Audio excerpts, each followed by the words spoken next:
Yes.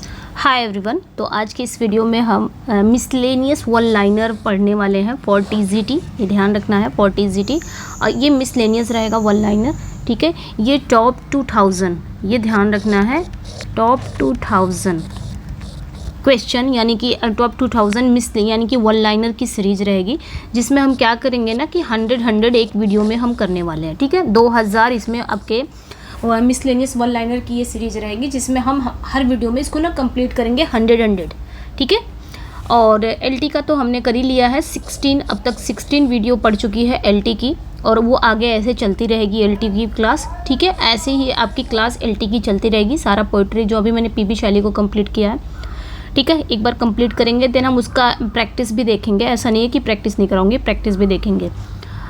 And इसमें जो है ये आपकी टीजीटी के लिए इंपॉर्टेंट है। इसमें क्या है कि फोर राइटर का भी है और आपके लिटरेरी टर्म्स का भी है एंड आपकी हिस्ट्री ऑफ इंग्लिश लिटरेचर का भी है। ये वन लाइनर सारे रहेंगे, मिसलेनियस रहेंगे। 2000 का रहेगा आज, जिसमें से हम 100 करने वाले। तो आज की इस वीडियो में भी हम यही पढ़ने वाले हैं, 100 मिसलेनियस वन लाइनर करने वाले हैं। 100 प्लस थोड़ा सा होगा, तो जल्दी से हम करते हैं, ठीक है। इस वीडियो में हम कंप्लीट कर लेते हैं, क्योंकि 100 रहेगा, सही रहेगा, क्योंकि ज़्यादा वीडियो भी लेंदी नहीं हो जाएगी और हम अपना कर भी लेंगे। जहाँ पे एक्सप्लेनेशन की ज़रूरत पड़ेगी वहाँ पे मैं एक्सप्लेन भी कर दूँगी, ठीक है। चलिए, आज थोड़ी सी एक्सप्लेनेशन कम रहेगी, लेकिन हाँ, जहाँ पे ज़रूरत रहेगी वहाँ पे हम कर लेंगे। चलिए फिर स्टार्ट करती हूँ सेशन को। पहला जो क्वेश्चन है, what is the sub title of Shakespeare play 12th night. तो 12th नाइट का जो सब टाइटल है वो क्या है, उप शीर्षक जिसको हिंदी में बोलते हैं। 12th नाइट का जो सब टाइटल है वो क्या है। तो 12th नाइट का जो सब टाइटल है ना वो है व्हाट यू विल, यानी कि आप जो आप चाहें। और ये जो टाइटल है ना, ये जो आपका सब टाइटल है, ये सब टाइटल प्ले की हल्की फुल्की और मनमौजी नेचर को दिखाता है। यानी कि जो आप चाहें, ये सब टाइटल क्या दिखाता है कि प्ले की जो हल्की फुल्की और मनमौजी नेचर को दिखाता है। इसका मतलब कि ऑडियंस इस प्ले का आनंद ले, अपनी इच्छा के अनुसार ले सकता है इस प्ले का आनंद। चाहे ऑडियंस इस प्ले को एक प्रेम कहानी समझे, यानी कि मतलब इस प्ले को एक लव स्टोरी समझे, या फिर एक कॉमेडी समझे, या फिर एक इंटरटेन समझे, एक मनोरंजन समझे। व्हाट यू विल, जो आप चाहो, कुछ भी आप समझ सकते हो। ये जो सब टाइटल है, सब टाइटल हमें ये बता रहा है, ठीक है। यानी कि आप प्ले को कुछ भी समझ के देख सकते हो, इंटरटेन समझ के देख सकते हो, कॉमेडी या एक प्रेम कहानी। आप अपने इच्छा अनुसार इस प्ले का आनंद ले सकते हो। नेक्स्ट वन पे आएंगे। अगला जो है, who co authored lyrical ballads with William Wordsworth. तो विलियम वर्ड्सवर्थ के को ऑथर्ड कौन थे। विलियम वर्ड्सवर्थ ने लिरिकल बैलेट्स अकेले थोड़ी ना लिखे आए थे, सैमुअल टेलर कॉलरिज ने, दोनों ने मिलकर लिखा था, ठीक है। William Wordsworth and Samuel Taylor Coleridge ने मिलकर लिखा था लिरिकल बैलेट्स, ठीक है। और 1798 में ये लिरिकल बैलेट्स आपका आया था, पब्लिश हुआ था, ठीक है। और ऐसा कहा जाता है कि जब लिरिकल बैलेट्स की पब्लिकेशन हुआ था, पब्लिश हुआ था, उसी समय रोमांटिसिज्म की भी क्या हो गई थी, शुरुआत हो गई थी। रोमांटिसिज्म की शुरुआत हो गई थी उसी समय। ऐसा माना जाता है कि रोमांटिसिज्म की भी शुरुआत उसी समय हुई, 1798 में, ठीक है। तो ये ध्यान रखना है। खैर, अब यहाँ पे कितने एडिशन में आया था इनका, ये तो 1798 है, ये फर्स्ट एडिशन था। देन उसके बाद क्या हुआ कि 1800 में सेकेंड एडिशन आया, 1802 में थर्ड एडिशन आया, फिर 1805 में फोर्थ एडिशन आया। 1798 में जब ये पब्लिश हुआ लिरिकल बैलेट्स, तो किसी का नाम नहीं था, नो नेम, यानी कि टाइटल पे किसी का नाम नहीं था, जैसे कि मैं बार बार बताती हूँ। उसके बाद देन 1800 में प्रीफेस को ऐड किया गया, 1800 में प्रीफेस ऐड है, 1802 में अपेंडिक्स ऐड है, ठीक है। अपेंडिक्स मतलब पोएटिक डिक्शन, ठीक है, पोएटिक डिक्शन। एंड उसके बाद आपका 1805 में आपका फोर्थ एडिशन आता है। तो ये चीज़ें इंपॉर्टेंट रखनी है। और इसमें टोटल कितनी पोएम्स थी, तो टोटल आपकी 23 पोएम्स थी। ये कुछ ज़्यादा याद रखना है, ठीक है। जिसमें आपके वर्ड्सवर्थ की 90 पोएम्स थी और आपके कॉलरिज की 4 पोएम्स थी, ये ध्यान रखना है। और ये जो लिरिकल बैलेट्स में जो पोएम तो 23 पोएम्स हैं, सबसे पहले किसकी पोएम थी, यानी कि शुरुआत किसकी पोएम से होता है, तो एस टी कॉलरिज की पोएम से शुरुआत होता है, द राइम एंशिएंट मैरिनर से। उसके बाद एंड वर्ड्सवर्थ की पोएम से होता है, टिंटरनेवे।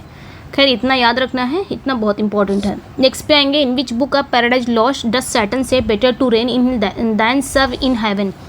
तो शैटन पैराडाइज लॉस्ट की किस बुक में कहता है कि better reign to hell, hell में ही शासन करना बेहतर है ना कि देन सर्व इन हेवन, ना कि हेवन में सर्व करना, यानी कि हेवन में सेवा करने से बेहतर है कि नर्क में शासन करना।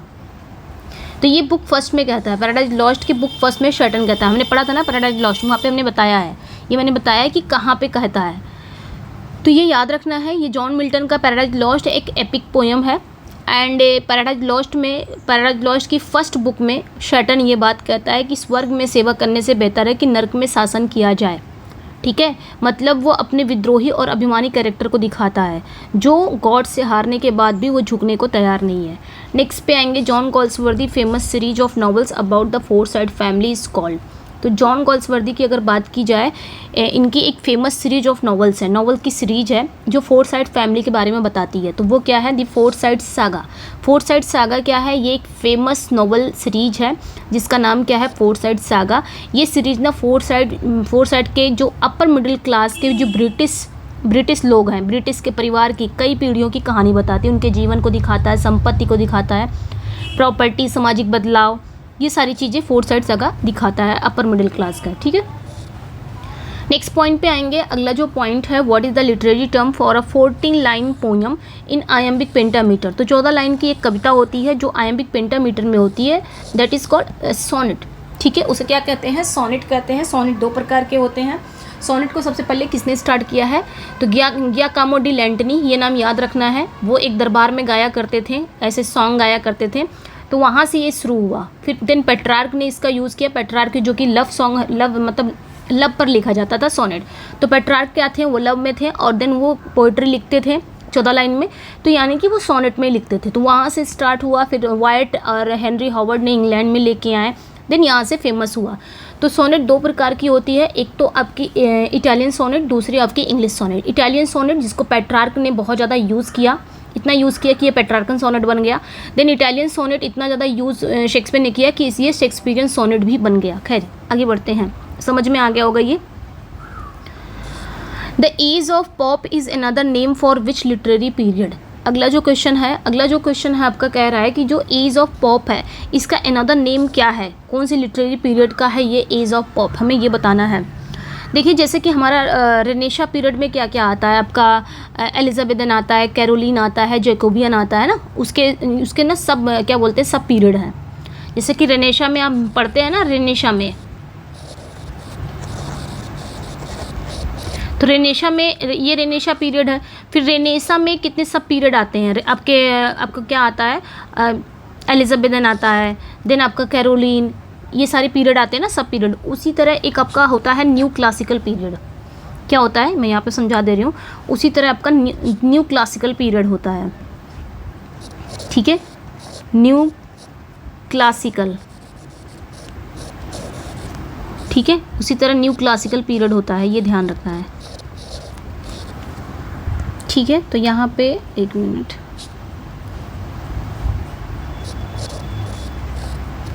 ठीक है, ये न्यू क्लासिकल पीरियड है। न्यू क्लासिकल पीरियड में भी तीन आपके वो आते हैं, पार्ट्स होते हैं, 3 पार्ट्स, यानी कि इसमें भी सब पीरियड होते हैं।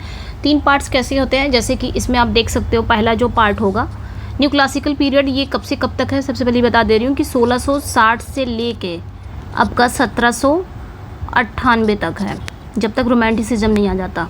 ठीक है,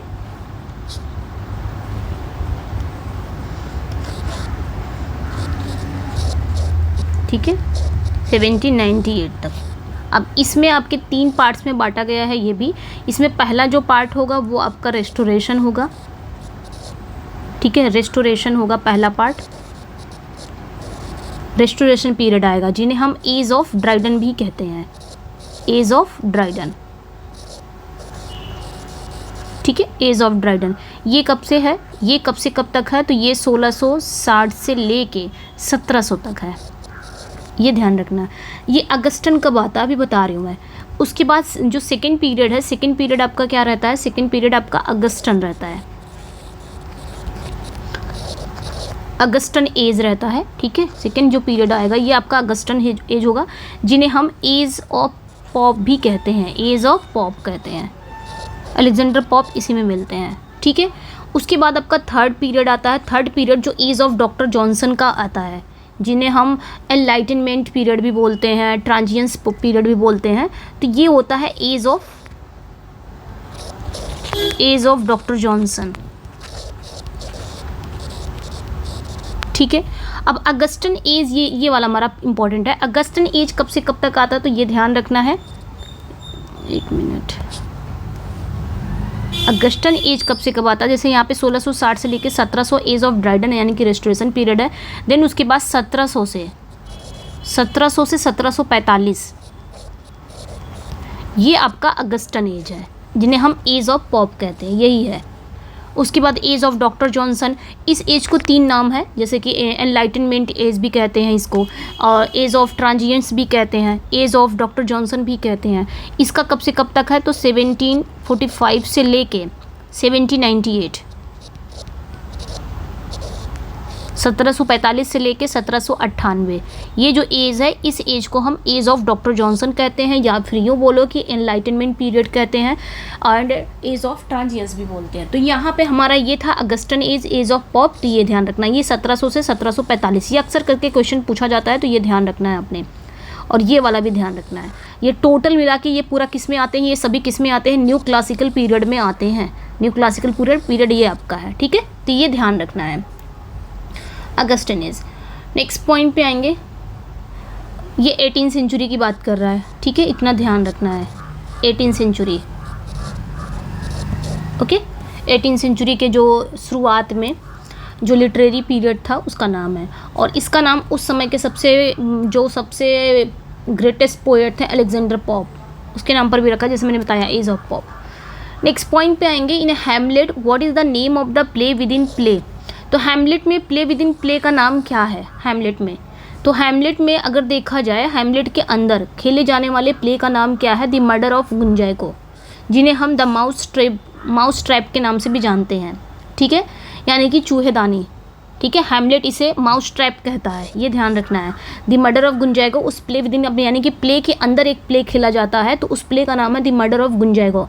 और फिर हैमलेट इसे द माउस ट्रैप कहता है, क्योंकि उसका उद्देश्य क्या होता है, इस प्ले के माध्यम से वो अपने चाचा क्लॉडियस के जो अपराध है, यानी कि अपने पिता की हत्या का वो पर्दाफाश करेगा इसी प्ले, इसलिए हैमलेट इसे क्या कहता है, the mouse trap. Next point पे आएंगे, name the fallen angel second to Saturn in Paradise Lost. तो यहाँ पे पूछा जा रहा है कि उस फॉलन एंजल का नाम बताना है जो सैटर्न का सेकंड है। तो पैराडाइज लॉस्ट में सैटर्न का दूसरा सबसे प्रमुख देवदूत या फॉलन एंजल कौन है, तो बेल्जेबब है, ये याद रखना है। ये हेल में सैटर्न का सबसे भरोसेमंद साथी है और सलाहकार है। नेक्स्ट पॉइंट पे आएंगे, Wordsworth define poetry as a spontaneous overflow powerful feeling it takes its origin from. तो ये क्या है, इमोशन रिकलेक्टेड इन ट्रैंक्विलिटी, पूरा है, ये ध्यान रखना है, ठीक है। तो वर्ड्सवर्थ ने ये पोइट्री को डिफाइन किया कहाँ पे, प्रीफेस टू लिरिकल बैलेट्स में, ठीक है। उन्होंने पोइट्री को किस रूप में डिफाइन किया है कि पोइट्री क्या है, तो पोइट्री को उन्होंने कहा है the spontaneous overflow powerful feeling it takes origin from emotion recollected in tranquillity, ठीक है। ये इन्होंने पोइट्री को क्या किया है, इस तरह उन्होंने परिभाषित किया है, डिफाइन किया है। इसका मतलब ये हुआ कि जो शांति में याद किए भावों से होती है, जो पोइट्री होती है वो शांति में याद किए भावों से निकलती है। इनके अनुसार ये था, मतलब वर्ड्सवर्थ के अनुसार ये था कि पोएट पहले किसी गहरी भावना का अनुभव करता है, देन क्या करता है, बाद में जब वो शांत होता है, देन उस भावना को याद करके कविता की वो रचना करता है। समझ में आया, इसका ये मतलब हुआ। और ये इन्होंने कहाँ दिया है, तो प्रीफेस टू लिरिकल बैलेट्स में दिया है, प्रीफेस टू लिरिकल बैलेट्स में दिया है, ये ध्यान रखना है। नेक्स्ट पे आएंगे, what is unrhymed iambic pentameter called. तो आयम्बिक पेंटामीटर में भी है और अनराइम्ड है, यानी कि इसमें राइम नहीं है, उसे क्या बोलेंगे, ब्लैंक वर्ड्स बोलेंगे। ब्लैंक वर्ड्स में राइम नहीं होता, सिर्फ मीटर होता है, वो भी कौन सा मीटर होता है, आयम्बिक पेंटामीटर यूज़ होता है, ये ध्यान रखना है। अब ब्लैंक वर्ड्स की बात की जाए तो आपके वही हैं अर्ल ऑफ सरे, ये ध्यान रखना है। अर्ल ऑफ सरे ने क्या किया था, एनीड का जब ट्रांसलेशन किया था वहाँ पे ब्लैंक वर्ड्स का सबसे पहले यूज़ किया था। Then Christopher Marlowe, then Shakespeare, सभी ने यूज़ किया। तो अर्ल ऑफ सरे का नाम आता है ब्लैंक वर्ड्स का, ठीक है।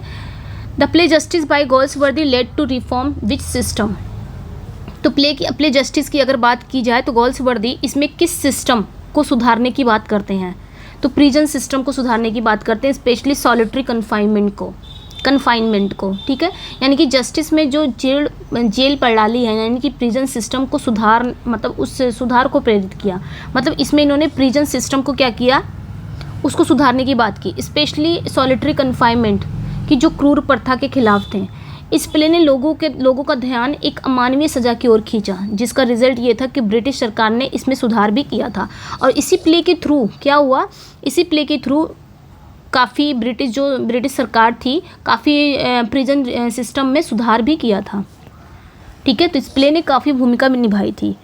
Who is called the father of English criticism, तो फादर ऑफ इंग्लिश क्रिटिसिज्म कौन है, जॉन ड्राइडन है, ये ध्यान रखना है, ठीक है। Father of English criticism John Dryden है।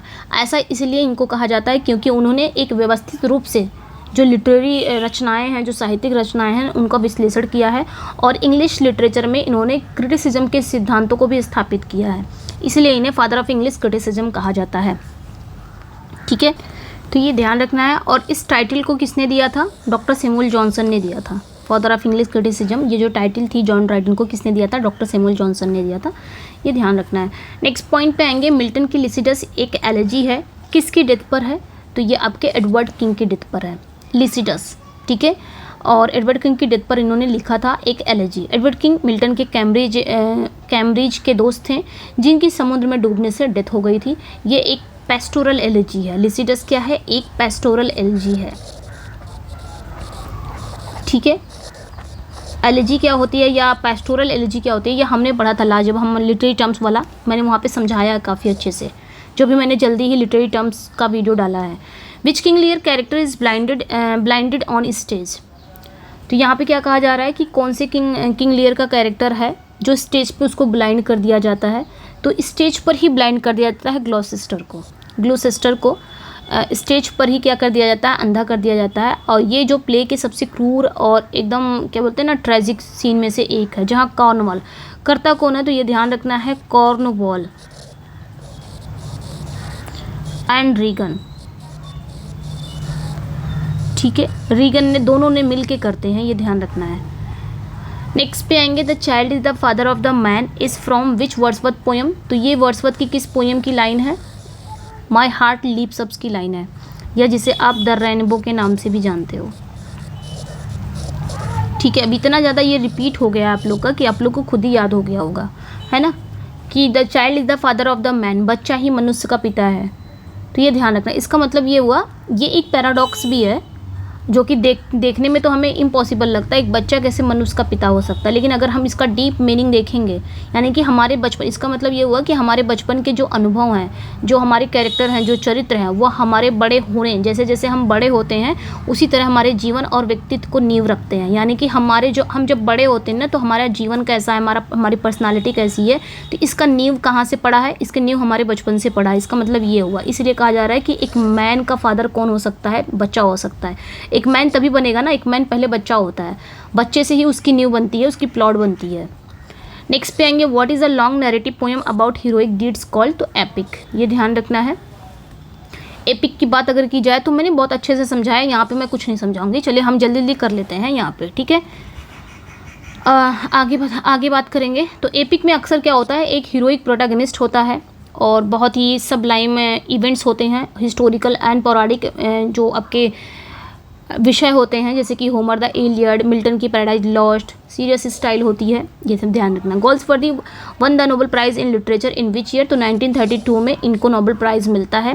1933 में इनकी डेथ हो जाती है, उसके एक साल पहले।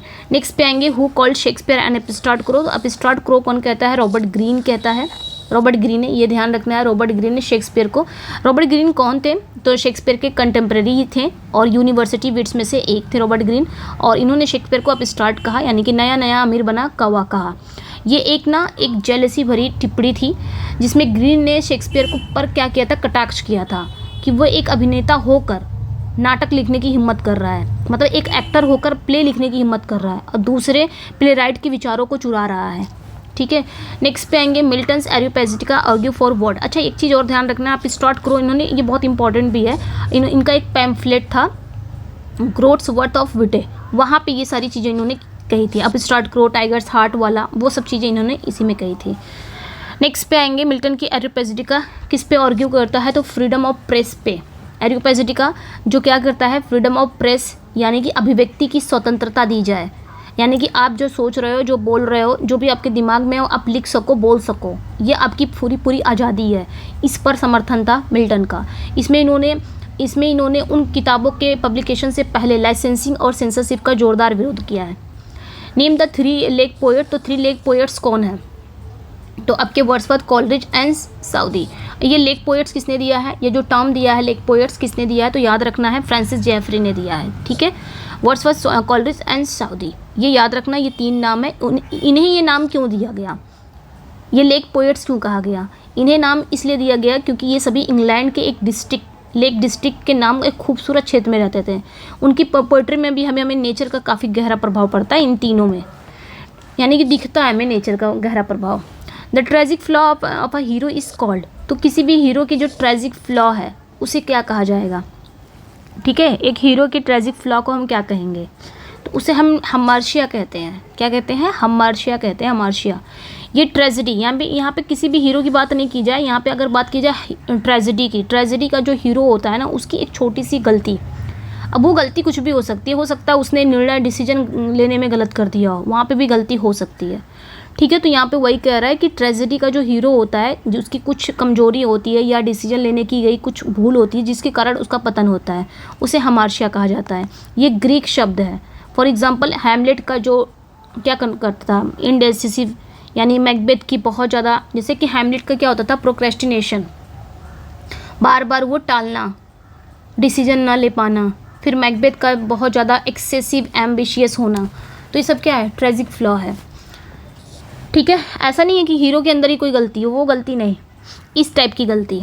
गॉनर, Regan and Cordelia appear in which play, तो किंग लियर। नेक्स्ट पे आएंगे, नेक्स्ट पॉइंट पे आएंगे, Wordsworth posthumous autobiographical poem is title, तो प्रील्यूड, ये ध्यान रखना है। ठीक है, प्रील्यूड ये पोस्थुमस से ऑटोबायोग्राफिकल पोएम है, यानी कि वर्ड्सवर्थ के मरने के बाद ही ये पब्लिश हुआ है, प्रील्यूड, ये ध्यान रखना। 1850 में ये पब्लिश भी हुआ था, 1850 में वर्ड्सवर्थ की डेथ भी हुई थी, लेकिन कुछ समय बाद वर्ड्सवर्थ की डेथ हो चुकी थी, उसके बाद ही ये 2-3 महीने बाद ही शायद पब्लिश हुआ है, या 6 महीने बाद, तो ये ध्यान रखना है, प्रील्यूड। ठीक है, नेक्स्ट पे आएंगे rhyming scheme of a Spenserian stanza, तो स्पेंसरियन स्टैंजा की राइमिंग स्कीम क्या है, तो इसकी याद रखना A B B C B double C, ये याद रखना है। राइम रॉयल की भी इसी तरह है। राइम रॉयल की क्या है, जो आपकी बहुत इंपॉर्टेंट है, राइम रॉयल की, उसकी भी यही है, ए बी डबल सी है, आई थिंक यही है, यही है, बस ये जो सी बी है ना, ये एक्स्ट्रा हो गया है, A double B double C, ये जो सी बी है ना, सी बी ये एक्स्ट्रा हो गया स्पेंसरियन स्टैंजा में। ये राइम रॉयल की यानी कि चौसरियन स्टैंजा का राइमिंग स्कीम है, ये याद रखना है। नेक्स्ट पे आएंगे, the main conflict in strife is between, तो स्ट्राइफ में जो मेन कॉन्फ्लिक्ट है वो किसके किसके बीच हुआ है, तो स्ट्राइफ में जो मेन कॉन्फ्लिक्ट है वो कैपिटल एंड लेबर के बीच में हुआ है। ये एक फैक्ट्री के मालिक जो होते हैं और हड़ताल कर रहे मजदूर, उनके बीच एक टकराव को दिखाता है जहाँ दोनों ही पक्ष समझौता करने के लिए तैयार नहीं है, तो कैपिटल एंड लेबर। मिल्टन की Samson agonist is what type of drama, तो क्लोजेट ड्रामा, ये ध्यान रखना है, ये एक क्लोजेट ड्रामा है। क्लोजेट ड्रामा ऐसे प्ले होते हैं जिसे स्टेज पर अभिनय करने यानी कि परफॉर्म करने के बजाय पढ़ने के लिए लिखा जाता है। ठीक है, ये ग्रीक जो दुखांत प्ले है ना, उनकी शैली पर बेस्ड होता है, यानी कि ये जो ग्रीक है ना, ग्रीक ट्रेजेडी पर बेस्ड होता है, ये ध्यान रखना है। Frailty Dai name is women from which play, तो हैमलेट, यह हैमलेट की क्या है, एक सोलिलो की है। Frailty Dai name is women, कमजोरी तुम्हारा ही नाम औरत है, ये एक फेमस स्टेटमेंट है शेक्सपियर के प्ले हैमलेट से। हैमलेट ये बात अपनी माँ गर्ट्रूड के बारे में कहता है, बस वहाँ पे कोई रहता नहीं है, वो अकेला रहता है, सिर्फ अपनी बात उसके मन में ये चल रहा होता है, वो बात वो बोलता है, सामने वाला सुन रहा है, सामने वाला कौन, ऑडियंस सुनती है, तो ये एक सोलिलो की है। जब उसके पिता की डेथ के बाद तुरंत बाद उसकी माँ क्या करती है, चाचा से शादी कर लेती है इस वजह से, तो वहाँ यह क्या करता है, वह अपनी माँ की इस कमजोरी को सभी औरतों का स्वभाव मानकर टिप्पणी करता है। उसको लगता है कि शायद सभी औरतें ऐसी हैं, सभी औरतों का स्वभाव कुछ इस तरह इतना ही कमज़ोर है। Which period is also called the age of revival, तो किस पीरियड को हम एज ऑफ रिवाइवल कहते हैं, तो याद रखना है एलिजाबेथन एज को। एलिजाबेथन एज को एज ऑफ रिवाइवल कहा जाता है, या फिर आप रेनेशा भी बोल सकते हो। ठीक है, क्योंकि सबसे ज़्यादा प्रभाव इसी पे था। रेनेशा भी बोल सकते हो, रेनेशा का युग भी कहा जाता है। ये वह समय था जब इंग्लैंड में मिडिल एज के बाद लिटरेचर, आर्ट, साइंस और संस्कृति का दोबारा से रीबर्थ हुआ, दोबारा से रिवाइवल हुआ। इन सभी में, कला में, साहित्य में, विज्ञान में, संस्कृति का, इन सभी में दोबारा से रिवाइवल हुआ, यानी कि इनका रीबर्थ हुआ, यानी कि इनको नए तरीके से सीखा जाने लगा, नए इसमें बदलाव हुआ। बस इतना ध्यान रखना है, कला, साहित्य, विज्ञान और संस्कृति में बदलाव हुआ, पुराने तरीके को छोड़ दिया गया। A part representing the whole is called, तो सेनेक्डोकी है, ये ध्यान रखना है, ठीक है। एक पार्ट है जो पूरे होल को रिप्रेजेंट करता है, उसे हम क्या कहते हैं, सेनेक्डोकी। ये आपने ध्यान रखना है, सेनेक्डोकी। जैसे कि व्हील्स कहकर पूरी कार का बताना, हैंड्स कहकर मजदूरों का बोध कराना, ये सारी चीज़ें। Last 2 lines of Shakespeare sonnet are called, तो कंक्लूडिंग कपलेट कहा जाता है। शेक्सपियर लास्ट में 2 लाइन अपने पोयम में रखते हैं, तो उसे हम क्या कहते हैं, कंक्लूडिंग कपलेट, ठीक है। यानी कि कंक्लूडिंग कपलेट, जिसको हिंदी में बोलेंगे समापन। वैसे कपलेट को हिंदी में दोहा बोलते हैं, ये ध्यान रखना, समापन दोहा। तो ये दोनों लाइनें आपस में क्या करती हैं, राइम करती हैं, और अक्सर पोयम के पहले की 12 लाइनों के विचार का सार प्रस्तुत करती हैं, ठीक है। जो भी सारांश है, जो भी सार है, इसी 2 लाइनें में रहती हैं, जो 12 लाइनों का जो भी विचार है, ठीक है, और उसमें एक नया मोड़ लाती हैं। नेक्स्ट पॉइंट पे आएंगे, the world is too much with अस, एक सोनेट है, किसके द्वारा, विलियम वर्ड्सवर्थ द्वारा। ये ध्यान रखना है, ये भी एक सोनेट ही है, 14 लाइन में लिखी गई है, लेकिन किसको फॉलो करता है, पेट्रार्कन को फॉलो करता है, ये ध्यान रखना है। शेक्सपियर पैटर्न को फॉलो नहीं करता, ठीक है। इसमें वर्ड्सवर्थ क्या करते हैं, मटेरियलिज्म की आलोचना करते हैं, वो दुख व्यक्त करते हैं कि कैसे जो मनुष्य है, जो ह्यूमन है, वो धन और सांसारिक चीज़ों के पीछे भाग रहा है, नेचर के साथ अपना संबंध खो चुका है। नेक्स्ट पे आएंगे, the Tempest belong to which category of plays, तो टेम्पेस्ट जो है ना, वो किस कैटेगरी ऑफ प्लेस से बिलोंग करता है। रोमांसिस भी कहा जाता है, ट्रेजिक कॉमेडी भी कहा जाता है, ड्रामेटिक रोमांस कहा जाता है, ये ध्यान रखना है। जो आपका टेम्पेस्ट है, तो टेम्पेस्ट हो गया, विंटर्स टेल हो गया, आपका सिम्बलिन हो गया, एंड आपका पेरिकल्स प्रिंस ऑफ टायर है। ये चारों प्ले ना, ये चारों प्ले ध्यान रखना, मैं चारों प्ले का नाम ले ली हूँ, लिखूंगी नहीं। ये चारों प्ले आपके ड्रामेटिक रोमांस में आते हैं। इन्हें ट्रेजिक कॉमेडी भी कहा जाता है और ड्रामेटिक रोमांस भी कहा जाता है। इन्हें ना ट्रेजिक कॉमेडीज की श्रेणी में भी रखा गया है और रोमांस की श्रेणी में। ऐसा इसलिए क्योंकि इसमें ट्रेजेडी और कॉमेडी दोनों के एलिमेंट्स मिलते हैं इन चारों प्लेज में, चाहे वो टेम्पेस्ट हो गया, चाहे वो विंटर्स टेल हो गया, चाहे वो आपका सिम्बलिन हो गया, चाहे वो आपका पेरिकल्स प्रिंस ऑफ टायरे हो गया। आप अगर पढ़ोगे ना इस प्ले को, तो लगेगा कि हाँ अब किसी की डेथ हो गई, लेकिन होती नहीं है। तो कहीं ना कहीं यहाँ पे ट्रेजेडी का भी एलिमेंट मिलता है, कॉमेडी का तो रहता ही रहता है। इसमें जादू भी दिखाया जाएगा, अलौकिक घटनाएं भी रहेंगी, रिवेंज रहेगा, और लास्ट में माफ़ी भी रहेगी। ये सारे विषय हैं इसके, और इसका जो अंत होता है ना, एंडिंग, वो हैप्पी एंडिंग होती है इन सभी की। नेक्स्ट पे आएंगे गोल्सवर्दी अर्ली स्टूडियम। तो गोल्सवर्दी जब शुरुआत में अपने प्लेस को पब्लिश कराते थे, शुरुआत की बात कर रहे हैं, जैसे इनका 1798 में इनका नॉवेल आया था जोसेलिन, 1898 में इनका जैसे आया था जोसेलिन, ये इनका नॉवेल था, नॉवेल नहीं बोल सकते, नॉवेला ही बोल सकते हैं, ठीक है। जैसे कि 1897 में इनका पोइट्री कलेक्शन आया था, शॉर्ट स्टोरी कलेक्शन आया था, फ्रॉम द 4 विंड्स, ठीक है, ये ध्यान रखना, जिसमें 9 स्टोरीज थी। तो ये सब इनके जो नाम आए, शुरुआत के जो इनके वर्क थे ना, वो इनका एक रियल नेम, यानी कि इनका एक रियल नेम से नहीं आता था, यानी कि इनके एक फेक नेम से, एक नकली नाम से आता था। वो नाम क्या था, जॉन सेंट जॉन के नाम से, ठीक है, ये ध्यान रखना है। क्यों आता था, क्योंकि भाई ये नहीं चाहते थे कि मेरा नाम पता चले कि मैं अब लिख रहा हूँ बुक, ऐसा वैसा। काफ़ी इनके फादर से भी डेथ लगती, इनको डर भी लगता था इनके फादर से भी। तो 1904 में क्या हुआ कि 1904 में द आइलैंड फेरिसी जब इनका वर्क आया, तो इनके रियल नेम से आया, ठीक है बच्चा, इनके रियल नेम से आता है, क्योंकि 1904 में ही इनके फादर की डेथ हो जाती है, सारी बाधाएं इनकी दूर हो जाती हैं, और 1904 में ये खुद अपने रियल नेम से अपने वर्क को पब्लिश कराते हैं, बंदा आज़ाद हो गया। फिर 1905 में ये क्या करते हैं, 1905 में ये एडा से शादी भी कर लेते हैं, ठीक है। ये एडा कौन रहती है, इन्हीं की कज़िन की वाइफ रहती है, वहाँ से डिवोर्स लेकर एडा शादी कर लेती है 1904 में, यानी कि सब कुछ जो बाधा थे वो फादर थे। नेक्स्ट पॉइंट पे आएंगे, Milton became blind in which year. तो मिल्टन किस ईयर ब्लाइंड हुए थे, तो 1652 में टोटली ये ब्लाइंड हो गए थे। उस समय इनकी एज कितनी थी, 44 ईयर्स ओल्ड थे ये। लेकिन इसके बावजूद ये इनके जीवन की सबसे बड़ी ट्रेजेडी थी भाई, पूरी दोनों आंखों से देखना नहीं, पूरी तरह से अंधे हो जाना। तो बताओ क्या उस बंदे के ऊपर क्या चलेगा, उस बंदे के ऊपर क्या बीत रही होगी। लेकिन इसके बावजूद उन्होंने दिखना नहीं छोड़ा, जो ऊपर वाले ने उनकी जो पोइटिक टैलेंट दिया था ना, उन्होंने लिखना नहीं छोड़ा। जैसे कि उन्होंने ऑन हिज ब्लाइंडनेस में कहा है, उन्होंने अपने सबसे फेमस एपिक पैराडाइज लॉस्ट और भी कई वर्क हैं अंधे होने के बाद भी अपनी बेटियों और अपने जो हेल्पर थे उनको बोलकर लिखवाई। ठीक है, नेक्स्ट पे आएंगे जो उनके जो सहायक थे। Repetition of vowel sound is called तो एसोनेंस, ये ध्यान रखना है। वाउल साउंड की रिपीटिशन होती है तो उसे हम असोनेंस कहते हैं। भैया ये कहाँ पे होती है, तो मिडिल में होती है, ये ध्यान रखना है। मिड में होती है, मिड में आपको ये रिपीटिशन देखने को मिलेगी, वो भी वाउल साउंड की। ठीक है, मैंने बताया है कितनी ही बार। ठीक है, ये आपने ध्यान रखना है काफ़ी। 1 मिनट, ये आपने ध्यान रखना। ठीक है, कहाँ पे होती है, मिड में होती है। मिड में ये रिपीटिशन होती है, शुरुआत की बात नहीं कर रही। शुरुआत में तो आपका इलिट्रेशन हो जाएगा, वो भी कॉन्सोनेंट साउंड का। सिर्फ शुरुआत में किसकी रिपीटिशन होती है, वो सिर्फ एलिट्रेशन की होती है। लेकिन असोनेंस और कॉन्सोनेंस, ये ध्यान रखना है, असोनेंस और कॉन्सोनेंस ये दोनों का यही हाल है।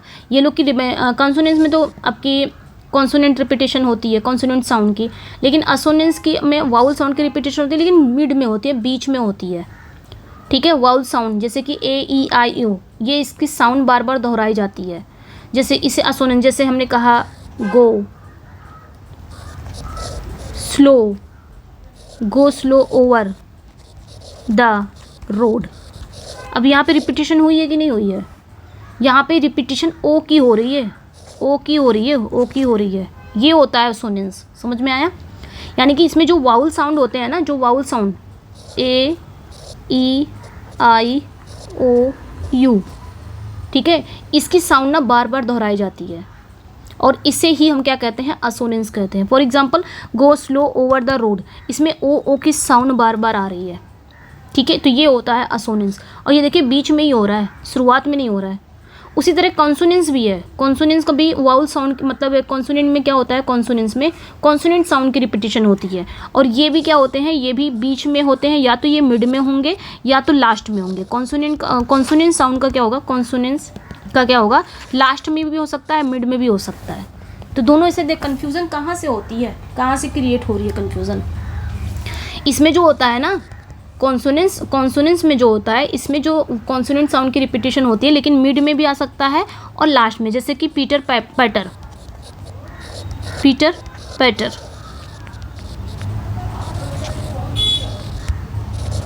शुरुआत में कहाँ पे पी का हुआ, तो ये तो अलिट्रेशन हो जाएगा।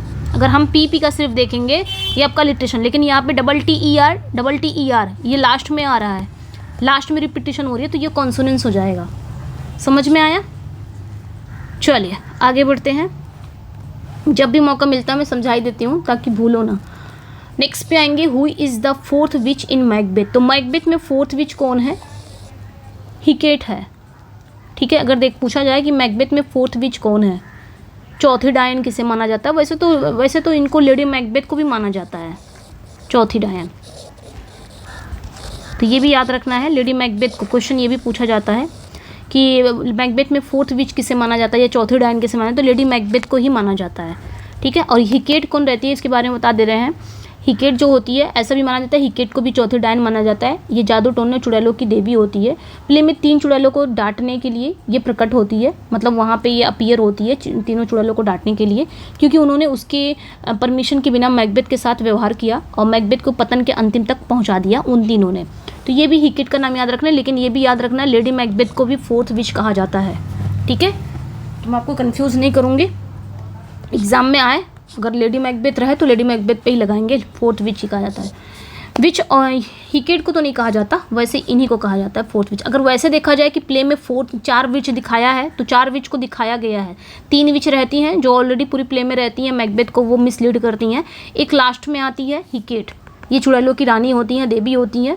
तो ऐसे देखा जाए तो ये 4 हैं, लेकिन एक टाइप का ये भी बोला गया है कि लेडी मैकबेथ को भी फोर्थ विच कहा गया है। Which Wordsworth poem mourns industrial revolution impact on nature. तो अभी हमने पढ़ा the world is too much with us की बात कर रहे हैं। ठीक है, वर्ड्सवर्थ किस पोएम में अपने इंडस्ट्रियल रेवोल्यूशन पे मौन करते हैं, और मतलब वो मौन कर रहे हैं इंडस्ट्रियल रेवोल्यूशन का और नेचर पे इम्पैक्ट है उनका। तो the world is too much with अस, ये ध्यान रखना है। ठीक है, नेक्स्ट पॉइंट पे आएंगे। द टर्म है metaphysical poets was first use by. तो जो टर्म है ना मेटाफिजिकल पोएट्स, इसको सबसे पहले किसने यूज़ किया था, तो डॉक्टर सैमुअल जॉनसन ने किया था, ये ध्यान रखना है। और मेटाफिजिकल जो शब्द है पहली बार 18 सेंचुरी, ठीक है, 18 सेंचुरी में 18 सेंचुरी के ये क्रिटिक थे। कौन? आपके डॉक्टर सैमुअल जॉनसन, ये क्रिटिक थे। इन्होंने क्या किया? इस शब्द का यूज़ किया, और इन्होंने इस शब्द का यूज़ ना 17 सेंचुरी के जो पोएट्स हैं जैसे जॉन डन वगैरह, उन सब के वगैरह, मतलब जो जॉन डन वगैरह थे उनका जो ग्रुप था मेटाफिजिकल पोएट्स, उनके लिए यूज़ किया था इन्होंने, जिनकी पोइट्री कैसी थी? बहुत ही बौद्धिक, बहुत इंटेलेक्चुअल, लॉजिक, ठीक है, उनके लिए इन्होंने यूज़ किया था। I speech where a character talks alone on stage is soliloquy, ये ध्यान रखना है, ठीक है। एक ऐसा स्पीच जिसमें कोई कैरेक्टर स्टेज पर अकेला होता है और अपने विचारों, अपने भावनाओं को, अपने थॉट्स को, अपने इमोशन को ज़ोर ज़ोर से बोलता है, इनर थॉट को, इतना ध्यान रखना है, इनर थॉट को, ठीक है, इनर थॉट को, इनर भावनाओं को ज़ोर ज़ोर से बोलता है, उसे सॉलिलोक्वी कहते हैं। इसका यूज़ ना ऑडियंस को कैरेक्टर के मन में बात बताने के लिए किया जाता है कि कैरेक्टर के मन में क्या चल रहा है, क्या नहीं चल रहा है, तो उससे सिर्फ ऑडियंस को सुनाई देता है, तो इससे ऑडियंस को पता चल जाता है कि कैरेक्टर के मन में क्या चल रहा है, जैसे कि टू बी और not to be. Who is Leontes wife the Winter's Tale, तो द विंटर्स टेल में लियोनार्टस की वाइफ कौन होती है? हरमियोनी होती है, ये ध्यान रखना है, ठीक है। लियोनार्टिस, इनकी पत्नी का नाम हरमियोनी होता है। ये बहुत ही गुड़ी होती है, बहुत ही वर्चुअस होती है। वर्ड्स फ्रॉम पैराडाइज लॉस्ट, तो पैराडाइज लॉस्ट किस फॉर्म में लिखी गई है? ब्लैंक वर्ड्स में लिखी गई है, ठीक है, ध्यान रखना है। नेक्स्ट पे आएंगे, in which city did Shakespeare work most, तो शेक्सपियर के बहुत सारे वर्क किस सिटी में?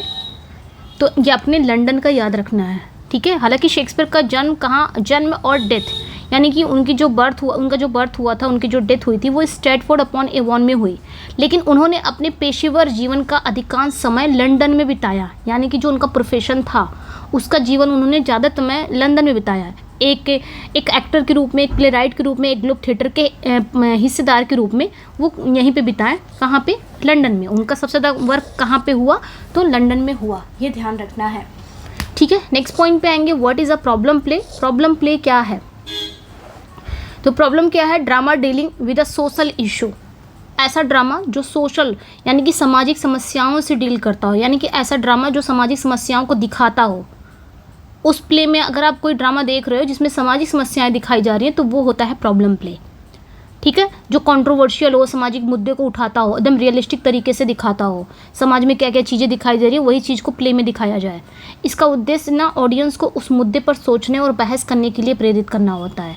जैसे कि इब्सन ने इस स्टाइल का जनक माना जाता है प्रॉब्लम प्ले। इब्सन, गोल्सवर्दी भी बहुत सारे प्रॉब्लम प्ले लिखते हैं ना, वो भी सोशल इशू को उठाते हैं। नेक्स्ट पॉइंट पे आएंगे, वर्ड्सवर्थ बिकेम पोएट लॉरियट इन। तो वर्ड्सवर्थ पोएट लॉरियट कब बने थे? 1843 में बने थे, ठीक है।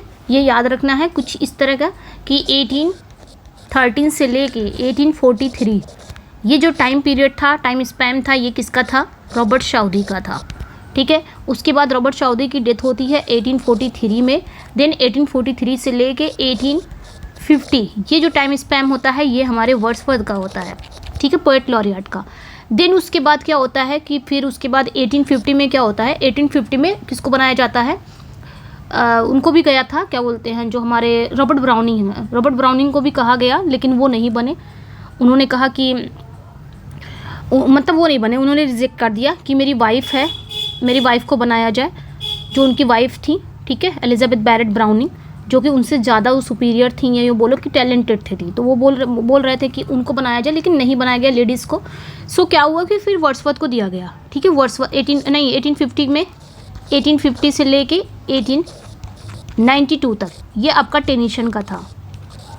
फिर देन टेनिसन को बनाया गया।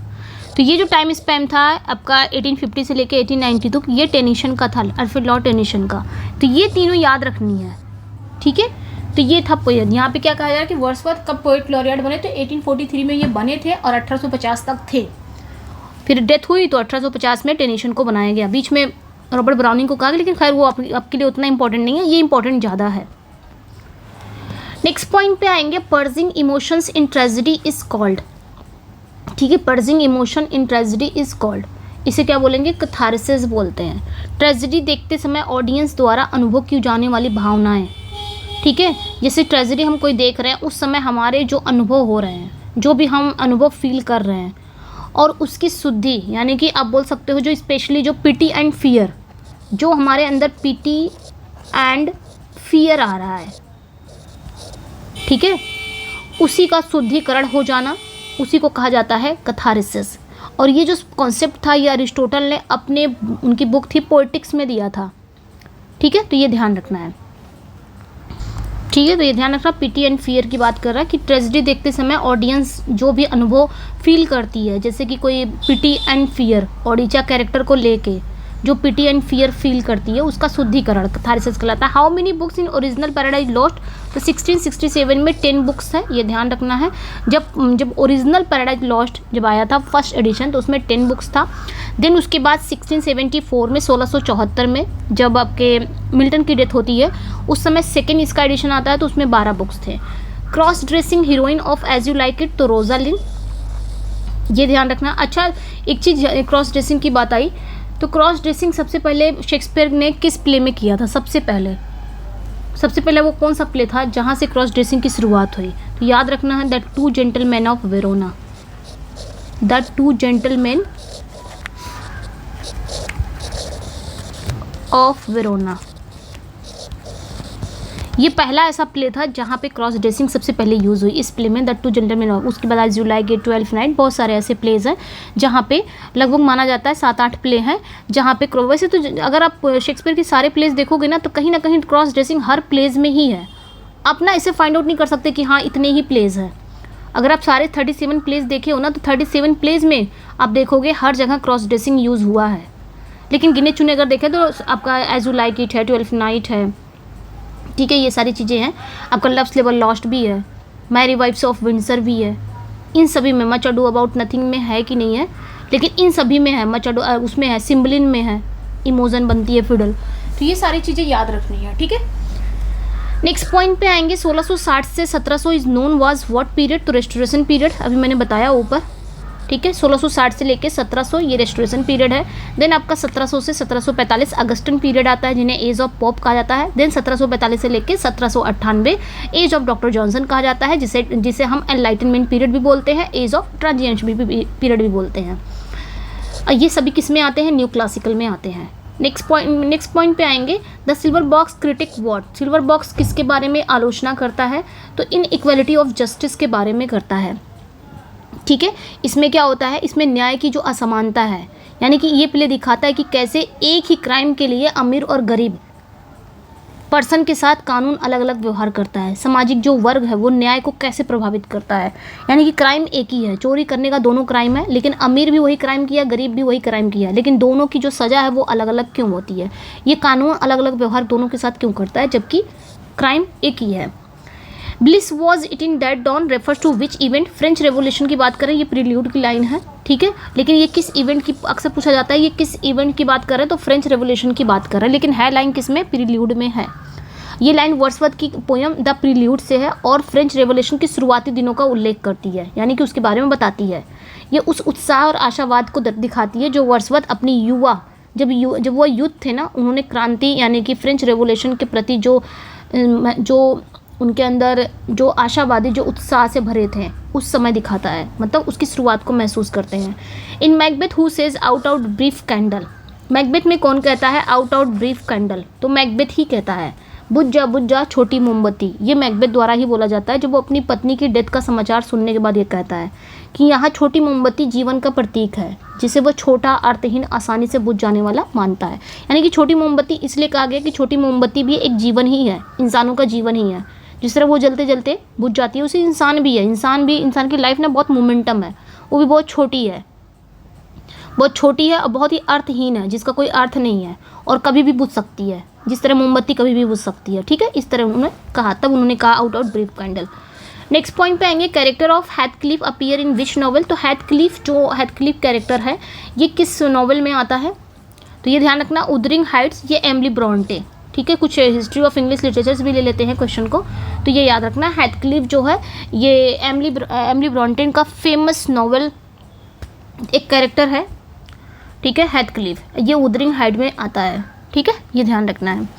नेक्स्ट पे आएंगे what is the rhyming scheme of Shakespearean sonnet, तो ये आपने याद रखना है, A B C D E F G G, next point पे आएंगे, in Paradise Lost who is architect of Pandemonium, तो मुल्सी बर बनाता है ना, कौन बनाता है? मुल्सी बर।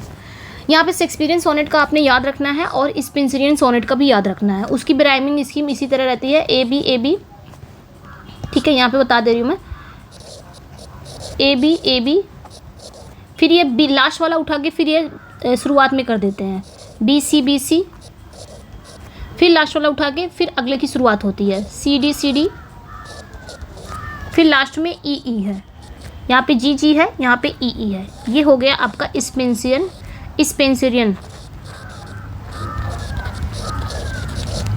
सोनेट का, ठीक है, ये याद रखना। तो मुल्सी बर पैंडेमोनियम बनाता है, ये आर्किटेक्ट रहता है, ये जब हेवन में रहता है तो वहाँ पे भी चीज़ें बनाता है, ठीक है, लेकिन जब आता है यहाँ हेल में तो पैंडेमोनियम का भी निर्माण यही करता है मुल्सी बर, ये ध्यान रखना है, ठीक है। और ये हेवन का भी बहुत बड़ा महान आर्किटेक्ट रहता है।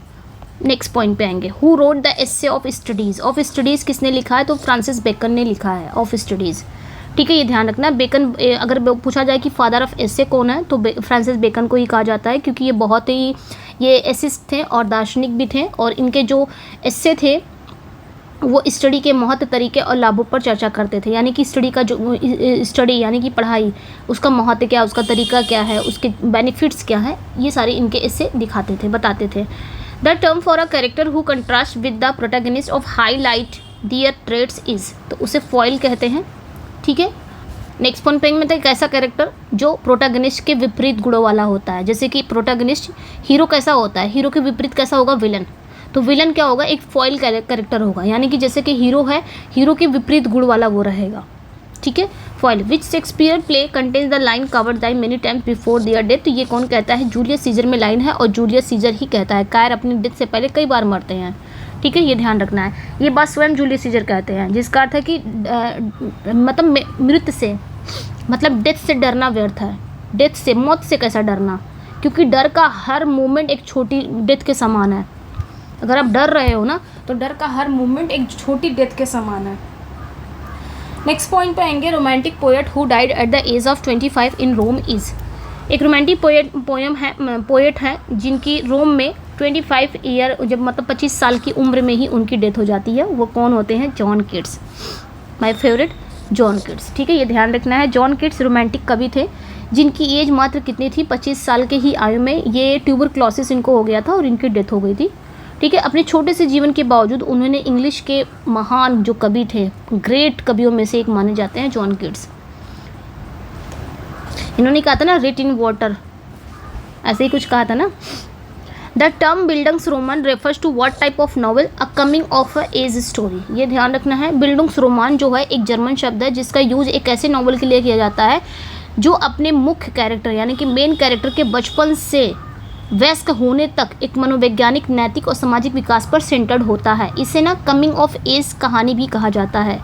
इसे क्या कहते हैं? Coming of age. इसमें क्या दिखाया जाता है? जो कैरेक्टर का ग्रोथ दिखाया जाता है, कैरेक्टर के बचपन से लेके उसके वयस्क होने तक की पूरी ग्रोथ, पूरा डेवलपमेंट दिखाया जाता है, ये ध्यान रखना है। In Hamlet what is the name of Hamlet's mother? तो क्वीन गर्ट्रूड। नेक्स्ट पॉइंट पे आएंगे, the play has She Stoops to Conquer was written by whom? तो ओलिवर गोल्डस्मिथ, ओलिवर गोल्डस्मिथ में लिखा है सी स्टूप्स टू कनकर, ठीक है। ये 18वीं सेंचुरी के एक फेमस कॉमेडी ऑफ मैनर्स है। कौन? सी स्टूप्स टू कनकर, ठीक है, ये ध्यान रखना है। जो गलत पहचान और सामाजिक वर्ग पर अपने व्यंग के लिए जाना जाता है। नेक्स्ट पॉइंट पे आएंगे, the lost generation refers to writer of which period? तो post world war first era, यानी कि लॉस्ट जनरेशन यानी कि खोई हुई पीढ़ी। इस शब्द का यूज़ फर्स्ट वर्ल्ड वार के बाद पोस्ट वर्ल्ड वार एरा के राइटर के लिए किया जाता था, ठीक है। लॉस्ट जनरेशन जैसे कि हेमिंग्वे वगैरह, हेमिंग्वे हो गए, एफ स्कॉट हो गए, एफ स्कॉट फिजरेल्ड हो गए, इन सभी को कहा गया लॉस्ट जनरेशन, ठीक है, ये ध्यान रखना है। यानी कि जब फर्स्ट वर्ल्ड वार हुआ था उसके बाद पोस्ट वर्ल्ड वार फर्स्ट के मतलब राइटरों को कहा गया था, ठीक है, ये ध्यान रखना है। नेक्स्ट पे आएंगे, यानी कि जो युद्ध हुआ था, युद्ध के कारण उनके निराशा हो गया था, पारंपरिक मूल्य, विश्वास की हानि, उनकी मतलब इनके वर्क में बहुत सारी चीज़ें दिखाई जाती थी। युद्ध के बाद कैसी निराशा आ गई थी इनके वर्क में देखने को मिलता था। लॉस्ट जनरेशन की बात करें तो हेमिंगवे ने इसको फेमस किया है, गर्टून स्टीन ने क्या किया है, इसे क्वाइन किया है। नेक्स्ट पे आएंगे the river mentioned in the wasteland as flowing through London is the Thames, ये याद रखना है। टी.एस. इलियट की फेमस पोयम है द वेस्टलैंड। तो वेस्टलैंड में लंदन से होकर बहने वाली नदी जो है वो थेम्स है। पोयम में ये नदी ना एक हिस्टोरिकल गौरव और मॉडर्न वर्ल्ड की आध्यात्मिक पतन दोनों का सिंबल है।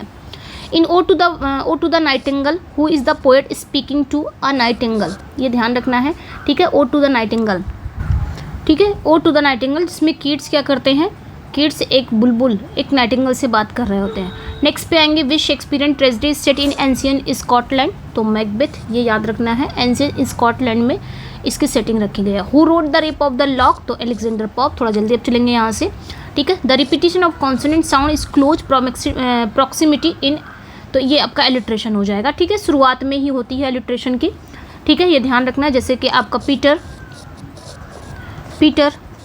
Piper, picked, a peck of pickled peppers. तो यहाँ पे देखिए पी का आ रहा है, शुरुआत में ही रिपीटिशन हो रही है पी की, तो ये हो गया एलिट्रेशन, ठीक है। नेक्स्ट पे who is the author of the importance of being Earnest, तो ऑस्कर वाइल्ड है। इम्पोर्टेंट द बीइंग अर्नेस्ट के जो ऑथर हैं वो कौन है, ऑस्कर वाइल्ड है, ये ध्यान रखना है। ये विक्टोरियन समाज पर एक तीखा सटायर है, ठीक है। इसमें what is the pen name of Mary Ann Evans, तो मैरी एन इवांस का पेन नेम क्या है, जॉर्ज इलियट है, ठीक है, ये ध्यान रखना है। इन्होंने एक प्रूस नाम का इस्तेमाल इसलिए किया क्योंकि 19वीं सेंचुरी इनका मैरी एन इवांस इन्होंने अपने वर्क को जो पब्लिश कराती थी तो जॉर्ज इलियट के नाम से करवाती थी। ये इनका नकली नाम था और जो कि एक फ़ीमेल थी ये, तो इन्होंने मेल नाम क्यों लिया, ताकि क्योंकि 19वीं सेंचुरी को प्रूस प्रधान यानी कि प्रूसों को मान्यता दिया जाता था लिटरेरी जगत में, उनकी रचनाओं को गंभीरता से लिया जाता था और फीमेल की रचनाओं को माना ही नहीं जाता था, इस वजह से इन्होंने मेल का नकली नाम लिया अपने वर्क के लिए। Call me smile is the opening line of which novel, तो ये ध्यान रखना है, ये जो लाइन है ना कॉल मी इस्माइल, तो ये जो लाइनें हैं ये मॉबी डिक बाय हरमन मिलवाइल, ये ध्यान रखना है। मॉबी डिक बाय, ये मॉबी डिक का ही है और हरमन मिलवाइल का है, मेलविले का है, ये ध्यान रखना है। नेक्स्ट पॉइंट पे आएंगे the genre of literature intended to instruct to teach is called, तो डिडैक्टिक लिटरेचर, ये आपने ध्यान रखना है। डिडैक्टिक लिटरेचर ये ऐसा लिटरेचर होता है ना जिसका उद्देश्य ना उपदेश देना होता है या कुछ सिखाना होता है, जैसे कि नैतिक, धार्मिक या दार्शनिक होता है। ये डिडैक्टिक लिटरेचर यानी कि शिक्षाप्रद होता है। डिडैक्टिक जहाँ पे लग गया यानी कि शिक्षाप्रद literature. Which Shakespeare comedy involves shipwrecked twins named Viola and Sebastian to 12th night. Next point पे आएंगे who wrote Areopagitica, John Milton. Areopagitica किसने लिखा है, John Milton. The novel Hard Times criticize what social phenomena, तो industrialization, ठीक है, ये ध्यान रखना है। हार्ड टाइम्स की अगर बात करें तो ये चार्ल्स डिकेंस का है, ठीक है, जो हार्ड टाइम्स है ये चार्ल्स डिकेंस का नॉवल है हार्ड टाइम्स, जिसमें उन्होंने इंडस्ट्रियलाइजेशन की सामाजिक घटना की आलोचना करते हैं। नेक्स्ट पे आएंगे द वर्ड है euphony refers to what in literature, तो प्लीजिंग हारमोनियस साउंड, ठीक है। नेक्स्ट पे आएंगे in King Lear who is disguise as poor Tom, तो एडगर। नेक्स्ट पॉइंट पे आएंगे the group of 14th century poets including Chaucer, Gower and Langland are known as, तो Ricardian poet कहा जाता है, ठीक है। 14th सेंचुरी के जो ग्रुप है जिसमें आपके चौसर हैं, गोवर हैं, जॉन गोवर एंड लैंगलैंड, विलियम लैंगलैंड, ये तीनों ग्रुप को हम क्या कहते हैं, रिकार्डियन पोएट्स कहते हैं। ये 14th सेंचुरी के पोएट्स के ग्रुप को कहा जाता है जिसमें जेफरी चौसर, जॉन गोवर, विलियम लैंगलैंड शामिल है। रिकार्डियन पोएट्स के नाम से जाने जाते हैं। इन्हें यह नाम इसलिए दिया गया क्योंकि ये किंग रिचर्ड सेकंड के शासनकाल के दौरान बहुत एक्टिव थे, ये ध्यान रखना है, किंग रिचर्ड सेकंड, ठीक है, सेकंड। इनका जब शासनकाल चल रहा था ना तो ये लोग ना इसमें एक्टिव थे, उस समय ये लोग थे, चौसर, गोवर एंड लैंगलैंड, इसलिए इन्हें रिकार्डियन पोएट्स कहा जाता है। नेक्स्ट पॉइंट पे आएंगे, अगला जो पॉइंट है, to strive to seek to find and not to yield is from which poem, तो Ulysses by Alfred Lord Tennyson. I think इसमें मैंने हिस्ट्री का लिया तो ये सारा ये आ गया है, वैसे तो हिस्ट्री से ही है, बहुत एकदम डीप नहीं गया है, हिस्ट्री से इन्होंने थोड़ा थोड़ा वर्क ले लिया, जो इम्पोर्टेंट वर्क ले लिया है, तो ये पीजीटी वालों के लिए भी इम्पोर्टेंट ही हो जाता है। सारा ही है, ठीक है। चलिए, तो यहाँ पे क्या है, to strive to seek to find and not the end is from which poem. तो यूलिसिस की पोएम है अल्फ्रेड लॉर्ड टेनिसन, यानी संघर्ष करना, खोजना, पाना, हार ना मानना। ये फेमस लाइन है अल्फ्रेड लॉर्ड टेनिसन की पोएम यूलिसिस से। ये पोएम मतलब पोएम के अंत में लाइनें आती हैं, निरंतर खोज, मतलब लगातार खोज और आगे बढ़ने की मानवीय भावना को दिखाता है। What is the term for a play based on real historical events but Altered for dramatic effect. तो हिस्टोरिकल ड्रामा है, ठीक है। ये ऐसा प्ले होता है जो वास्तविक ऐतिहासिक घटनाओं पर आधारित होता है, यानी कि जो रियल ऐतिहासिक घटनाएं होते हैं ना, उस पर आधारित होता है। लेकिन इसमें ना ड्रामेटिक प्रभाव के लिए इसमें कुछ बदलाव किए जाते हैं, थोड़ा बहुत फिक्शन डाल दिया जाता है, उसे हिस्टोरिकल ड्रामा कहा जाता है। जैसे शेक्सपियर के प्ले हैं हेनरी फोर्थ, रिचर्ड थर्ड, इस श्रेणी में आते हैं, ठीक है। ये हिस्टोरिकल बैकग्राउंड मतलब हिस्टोरिकल इवेंट्स पर, मतलब इस हिस्टोरिकल इवेंट्स पे ही बेस्ड होते हैं, लेकिन थोड़ा बहुत इसमें ड्रामेटिक इफेक्ट डालने के लिए थोड़ा बहुत बदलाव किए जाते हैं, इसलिए इसे हिस्टोरिकल ड्रामा कहा जाता है। Who wrote a room of one's own, ये किसने लिखा है, तो ये वर्जीनिया वुल्फ का है, वर्जीनिया वुल्फ, ठीक है। ये एक बहुत ही इफेक्टिव एस्से है इनका, जो एक नारीवादी वर्क है, जिसमें इन्होंने तर्क दिया कि एक महिला का जो रचनात्मक वर्क है, स्पेशली राइटिंग के लिए उनको मिलना चाहिए, उनको पैसा मिलना चाहिए, एक निजी अपना खुद का कमरा की आवश्यकता होती है। एक महिला अगर अपनी राइटिंग लिखती है तो वित्तीय उनको ना एक फाइनेंशियल लिबर्टी होनी चाहिए, यानी कि पैसा, और एक निजी अपना एक प्लेस होना चाहिए जहाँ पे, यानी कि अपना खुद का कमरा की ज़रूरत होती है। वर्जीनिया वुल्फ ने इसमें बताया है। In Pride and Prejudice who is Elizabeth Bennet eventually husband, तो मिस्टर डार्सी हैं, ये ध्यान रखना है। जेन ऑस्टिन का प्राइड एंड प्रेजुडिस ये नॉवल है इनका, और इसमें एलिजाबेथ बैनेट का जो शादी है वो अंततः किससे हो जाती है, इवेंचुअली मिस्टर डार्सी से होती है, ठीक है, ये ध्यान रखना। What is the term for the repetition of all sound within nearby words, तो आपके असोनेंस हैं। Which romantic poet wrote the Rime of the Ancient Mariner, Samuel Taylor Coleridge. In the Canterbury Tales which pilgrim tells the first tale the Knight, ये याद रखना है, ठीक है। Geoffrey Chaucer की द कैंटरबरी टेल्स में पहली कहानी द नाइट द्वारा योद्धा सुनाता है, पहली कहानी, ये ध्यान रखना। ग्रुप में अपने सबसे उच्च सामाजिक दर्जे के कारण उसे कहानी सुनाने के लिए पहला अवसर दिया जाता है। जो ग्रुप में सारे लोग रहते हैं ना, वो सबसे अपर सामाजिक दर्जे का होता है, इस वजह से उसको कहते हैं पहले तुम कहानी सुनाओ। Who is the author of sons and lovers, तो सन्स एंड लवर्स के ऑथर कौन है, D.H. लॉरेंस है, ठीक है। सन्स एंड लवर्स ये एक नॉवल है D.H. लॉरेंस का। ये नॉवल काफ़ी हद तक एक ऑटोबायोग्राफिकल है और अपने बेटे पॉल मोरल और उनकी माँ के बीच के जटिल रिश्ते को दिखाता है। नेक्स्ट पे आएंगे, do I dare disturb the universe is line from which poem, the love song of J Alfred Prufrock by T.S. Eliot, ये ध्यान रखना है। ये एक लव सॉन्ग है, मतलब ये T.S. इलियट के वर्क का है, the love song of J Alfred Prufrock, do I dare disturb the universe, ठीक है। तो ये कहाँ की लाइन है, ये आपने ध्यान रखना है, the love song of J Alfred Prufrock की लाइन है, ठीक है। नेक्स्ट वन पे आएंगे, which Shakespeare play is set on an island ruled by the sorcerer Prospero, तो टेम्पेस्ट। नेक्स्ट पे आएंगे, द टर्म है hubris refers to what, the excessive pride leading to downfall. तो हमने पढ़ा था ना ह्यूब्रिस का मतलब भी होता है बहुत ज़्यादा गर्व, अभिमान, जो किसी कैरेक्टर के पतन का कारण ये भी बनता है ह्यूब्रिस। ये अक्सर ना ग्रीक ट्रेजेडी के हीरो के ट्रेजिक फ्लॉ और हमार्शिया के रूप में देखा जाता है। ग्रीक ट्रेजेडी की बात की जाए ना, तो जैसे हम हमार्शिया बोलते हैं ना अपने ट्रेजेडी में, तो उसी तरह ग्रीक की जो ट्रेजेडी के जो हीरो होते हैं उनके अंदर जो ट्रेजिक फ्लॉ होते हैं, जो हमार्शिया होते हैं, उन्हें कहा जाता है ह्यूब्रिस के कारण उनका पतन होता है। इसमें क्या होता है ना, इसमें जो गॉडीज़ है, जो देवी देवताओं को क्या किया जाता है, चुनौती दी जाती है, गॉड को या वो लोग गॉडीज़ को, देवताओं को चुनौती दी जाती है, मतलब इस टाइप का अहंकार रहता है इसमें। Who wrote the novel Middlemarch, तो ये नॉवल किसने लिखा है, मिडिल मार्च, तो ये आपके जॉर्ज इलियट है। मैरी इवांस, ये ध्यान रखना, इनका रियल नेम है, ये तो इन्होंने बस ऐसे नकली नेम लिया था अपने वर्क को पब्लिश कराने के लिए, ताकि लोगों को लगे कि हाँ ये भी किसी में इनके भी वर्क की महत्व दिया जाए, क्योंकि ये भी मेल का है, फीमेल की नहीं है, ठीक है। नेक्स्ट पे आएंगे, इन मैकबेथ हु इज़ बैंको सन, तो फ्लिंच है।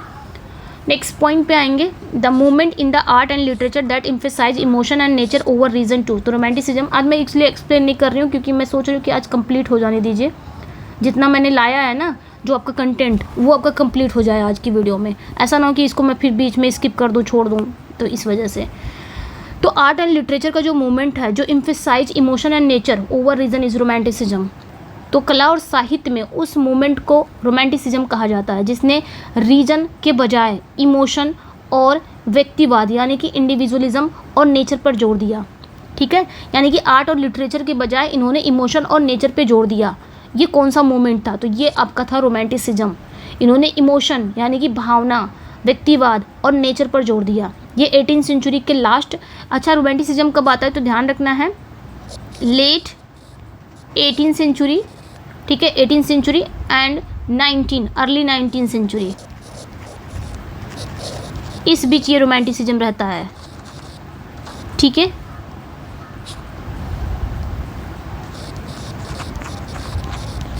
ठीक है, ये ध्यान रखना है।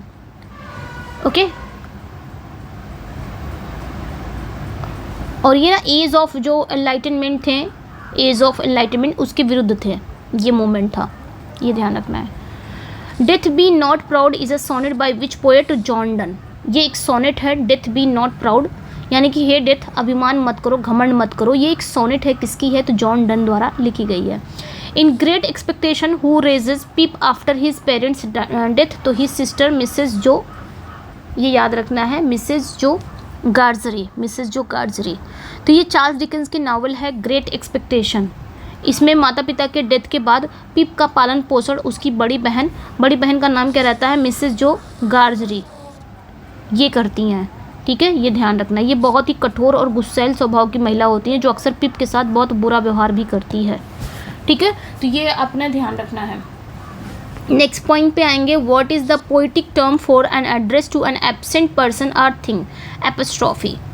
ठीक है, ये ध्यान रखना है, एपिस्ट्रॉफी। ये मैं नहीं कह सकती ये टीजीटी के लिए, स्पेशली टीजीटी। भाई टीजीटी में ये सारे वर्ड नहीं आएंगे। ठीक है, हिस्ट्री का आएगा, थोड़ा बहुत आएगा। तो मुझे लगता है ये सबका मिसलेनियस हो गया है। ठीक है, तो कोई नहीं, सभी लोग देख लीजिए, चाहे वो टीजीटी पीजीटी आपके जहाँ पे भी इंपॉर्टेंट हो मिसलेनियस। वैसे भी किसी ने कहा था मिसलेनियस लाने के लिए। What is the poetic term for an address to an absent person or thing? तो भाई किसी एब्सेंट पर्सन हो या थिंग हो, उसको डायरेक्ट एड्रेस करना, उसे क्या बोलते हैं? एपिस्ट्रॉफी। जब किसी एब्सेंट पर्सन, किसी डेड पर्सन या किसी नॉन लिविंग पर्सन या किसी विचार को, किसी थॉट को सीधे एड्रेस किया जाता है तो उसे क्या कहते हैं? एपिस्ट्रॉफी। जैसे मैंने कहा ओ सॉलिट्यूड, जैसे मैंने कहा ओ सॉलिट्यूड। आगे, where are the charm that सीजर्स have been in the face? तो सॉलिट्यूड को मैंने क्या किया, यहाँ पे सॉलिट्यूड ऐसा लग रहा है मैं एड्रेस कर रही हूँ, लग रहा है सॉलिट्यूड कोई पर्सन है, लेकिन नॉन लिविंग चीज़ है। तो इस तरह। Who wrote the Pilgrim progress? तो जॉन बनियन। नेक्स्ट पे आएंगे, in King लियर which daughter truly loves him? तो कॉर्डेलिया। नेक्स्ट पॉइंट पे आएंगे, the moment associated with Ezra pound and concise imagery in poetry? तो इमेजेस में है। ठीक है, यहाँ पे ध्यान रखना है, ये 20th सेंचुरी। ठीक है, ये ध्यान रखना है, ये 20th century, early 20th century में एजरा पाउंड से जुड़ा हुआ एक पोएटिक मूवमेंट था जिसे हम कहते हैं इमेजिज्म। इस मूवमेंट में यानी कि इस मूवमेंट में जो राइटर होते थे, उनकी जो पोइट्री होती थी, उनके जो वर्क होते थे, बहुत क्लियर लिखते थे, बहुत संक्षिप्त लिखते थे, यानी कि छोटा लिखते थे और इमेजेस का यूज़ करते थे अपने वर्क में। तो इमेजेस पे इन्होंने ज़्यादा जोर दिया था और ये लोग भावुकता से, इन सभी से, अनावश्यक शब्दों से, अननेसेसरी वर्ड्स से या इमोशन से बचने की वकालत करते थे। इमेजरी पोएट्री, जैसे एजरा पाउंड है, टी.ई. ह्यूम है। ठीक है, ये ध्यान रखना। सबसे पहले टी.ई. ह्यूम ने इसको लीड किया था, देन इसके बाद एजरा पाउंड ने लीड किया था इमेजेस मूवमेंट को। ये एक पोएटिक मूवमेंट है। Water everywhere nor any drop to drink is from which poem? तो Rime of the Ancient Mariner. ये क्या है? एक सिचुएशनल आयरनी भी है। ठीक है, अगर पूछा जाए इसमें कौन सा आयरनी है तो सिचुएशनल आयरनी है। एक्सपेक्टेशन यानी कि जो आप एक्सपेक्ट कर रहे हो उसका जस्ट विपरीत हो, उसका जस्ट अपोजिट हो, वो होता है सिचुएशनल आयरनी। पानी हर तरफ है लेकिन पीने के लिए एक बूंद पानी नहीं है। ठीक है, तो ये ध्यान रखना है। ये एस.टी. कॉलरिज की राइम ऑफ एंशिएंट मैरिनर की लाइन है। ठीक है, नेक्स्ट पे आएंगे। मतलब यहाँ पे क्या कह रहा है कि वाटर एवरीवेयर नॉट ड्रॉप, यहाँ पे मतलब समुद्र की बात कर रहा है। Rhyme of the Ancient mariner से है, ये उन प्राचीन जो नाविक की पीड़ा को दिखा रहा है, जो एंशिएंट जो नाविक थे ना, उनकी पीड़ा को दिखा रहा है, जो समुद्र के बीच में प्यास से तड़प रहे थे क्योंकि वो खारे पानी को पी नहीं सकते। ठीक है, उनके बारे में यहाँ पे दिखाई जा रहा था। ये एक सिचुएशनल आयरनी हो गया। Who wrote the dystopian novel 1984? तो जॉर्ज ऑरवेल। ये ध्यान रखना है। What is the term for a long narrative poem about heroic डिड्स? तो एपिक। खत्म हो गया क्या? कितना क्वेश्चन है इधर? 11 है, जल्दी से कर लेते हैं, मैं आज इसको कंप्लीट करूँगी। In Midsummer Night Dream who is the king of the fairies? तो ओबेरॉन। ठीक है। तो फेरिस का किंग कौन है? ओबेरॉन है, ये ध्यान रखना है। अच्छा, ये डिस्टोपियन नॉवल 1984 में किसने लिखा था? जॉर्ज ऑरवेल ने लिखा था, ये अपने ध्यान रखना है। एंड कहाँ पे आ गए हैं? नेक्स्ट पॉइंट पे आएंगे, 102 पे आएगा। The phrase winters of our discontent is from which play? तो रिचर्ड थर्ड की ये लाइन है, ठीक है, ये ध्यान रखना है, ठीक है। नेक्स्ट पॉइंट पे आएंगे, who wrote to the lighthouse? To the lighthouse किसने लिखा? तो वर्जीनिया वुल्फ ने लिखा है, वर्जीनिया वुल्फ का है ये, एक फेमस मॉडर्निस्ट नॉवल है, ठीक है। इस नॉवल में उन्होंने अपने स्ट्रीम ऑफ कॉन्शियसनेस जो डिवाइस है ना, वो जाना जाता है। इस नॉवल में इन्होंने यूज़ किया है स्ट्रीम ऑफ कॉन्शियसनेस, ठीक है। ये जो डिवाइस है इसमें इन्होंने यूज़ किया है, जिसमें इन्होंने जो कैरेक्टर है ना, उनके जो आंतरिक विचारों भावनाओं के बारे में बताया है। In Jane Eyre, next one पे आएंगे, Jane Eyre. In Jane Eyre who is the mysterious master of Thornfield Hall? तो थॉर्नफील्ड हॉल, तो इसे क्या बोलेंगे? इसे हम बोलते हैं Edward Rochester, mister Edward Rochester. मतलब यहाँ पे पूछा जा रहा है कि जेन एयर में वो मिस्टीरियस मास्टर कौन है थॉर्नफील्ड के? तो वो होते हैं आपके मिस्टर रॉचेस्टर, ठीक है, ये ध्यान रखना है। क्योंकि ये किसका है? जेन एयर, ये किसका है? आई थिंक उनका है, शार्लेट ब्रॉन्टे का है, उनका नॉवेल है ये जेन एयर, ठीक है, शार्लेट ब्रॉन्टे। इसमें थॉर्नफील्ड हॉल के एक रहस्यमय मालिक का नाम एडवर्ड रॉचेस्टर रहता है। वो बहुत ही जटिल, बहुत ही बायरोनिक हीरो है, जिसके पास्ट में कई रहस्य, कई मिस्टीरियस छिपे हुए हैं। तो ये एक मिस्टीरियस मास्टर होता है, मिस्टर आपके रॉचेस्टर, ठीक है, ये ध्यान रखना किसका है? ये शार्लेट ब्रॉन्टे का नॉवल है जेन एयर। नेक्स्ट पे आएंगे, what is the term for an exaggerated statement not meant to be taken literally? तो हाइपरबली, क्या हो जाएगा? हाइपरबली, एक ऐसा स्टेटमेंट जिसमें किसी बात को बहुत बढ़ा चढ़ाकर कहा जाता हो, जिसका लिटरल मीनिंग, मतलब जिसका लिटरल में जो मीनिंग होता है, मीनिंग नहीं लिया जाता, उसे अतिशयोक्ति अलंकार कहते हैं, ठीक है। जैसे मैं भूख से मरा जा रहा हूँ। नेक्स्ट पॉइंट पे आएंगे,